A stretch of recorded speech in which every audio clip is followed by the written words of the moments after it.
आज आपण बनवतोय मस्त चटकदार तोंडी लावण्यासाठी भरली मिरची। ही भरली मिरची बनवण्यासाठी मी इथे या मोठ्या जाड मिरच्या घेतल्या आहेत। त्या स्वच्छ धुवून घेतल्यात आणि त्याला असा मधून उभा कट दिलाय। या मिरचीमध्ये बिया खूप कमी प्रमाणात असल्यामुळे त्यामधील बिया मी काढून घेतल्या नाहीत। आता या मिरचीमध्ये भरण्यासाठी मसाला बनवू।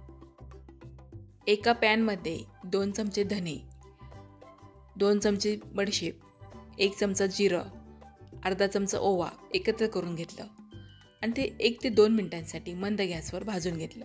हे जास्त रंग बदलेपर्यंत भाजलं नाही, फक्त हलकंसं भाजून घेतलं आहे।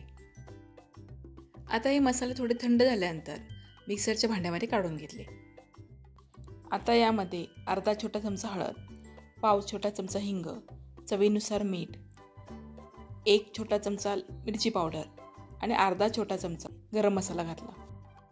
आता या मसाल्यांची मिक्सरमधून बारीक पावडर करून घेतली। आता मसाला तयार झाला आहे, पण हा मसाला एकत्र बांधून राहण्यासाठी त्यामध्ये थोडं बेसन घालायची गरज आहे।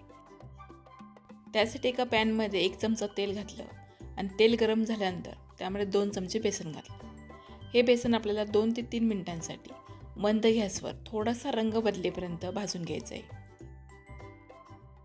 आता बेसन छान भाजून झालं की गॅस बंद करायचा आणि आपण जी मसाल्याची पावडर बनवून घेतली ती पावडर या बेसनमध्ये मिसळायची आणि बेसन आणि मसाले छान एकजीव करून घ्यायचे। आता दोन्ही छान एकत्र झालं की ते एका ताटामध्ये काढून घ्यायचं आणि थोडा वेळ थंड होऊ द्यायचं। आता हा मसाला मी मिरचीमध्ये भरून घेणार आहे।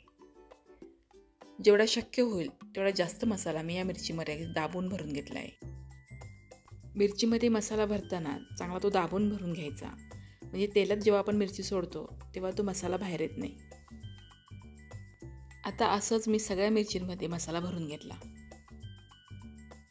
आता जो मी मसाला बनवून घेतला होता त्यामध्ये 6 मिरची अगदी व्यवस्थित झाल्या आहेत आणि एका मिरचीचा मसाला शिल्लक राहिला आहे। आता एका पॅनमध्ये 2 चमचे तेल घातलं आणि तेल चांगलं गरम झाल्यानंतर त्यामध्ये मिरच्या ठेवून दिल्या। मिरच्या पॅनमध्ये ठेवताना ज्या बाजूला आपण मसाला भरला आहे ती बाजू मी वरती केली आहे। त्यामुळे काय होतं तर मिरचीचा खालचा भाग भाजेपर्यंत मिरचीमधला मसाला वाफेमुळे थोडा घट्ट होतो आणि मिरची जेव्हा आपण परततो तेव्हा तो खाली पडत नाही। आता एकदम कमी ते मध्यम गॅसवर ह्या मिरच्या मी 4ही बाजूने भाजून घेणार आहे। मिरचींचा आकार थोडा वाकडा असेल तर त्या अगदी व्यवस्थित भाजता येत नाहीत, ते पॅनमध्ये असे स्थिर राहत नाहीत। त्या चिमट्याने त्यापेक्षा पकडून 4ही बाजूने अगदी व्यवस्थित भाजून घ्यायच्या आहेत। आता 4ही बाजूनी या मिरच्या एकसारख्या भाजून झाल्या की जो मसाला आपला शिल्लक राहिला होता तो मसाला मी यामध्ये घालणार आहे।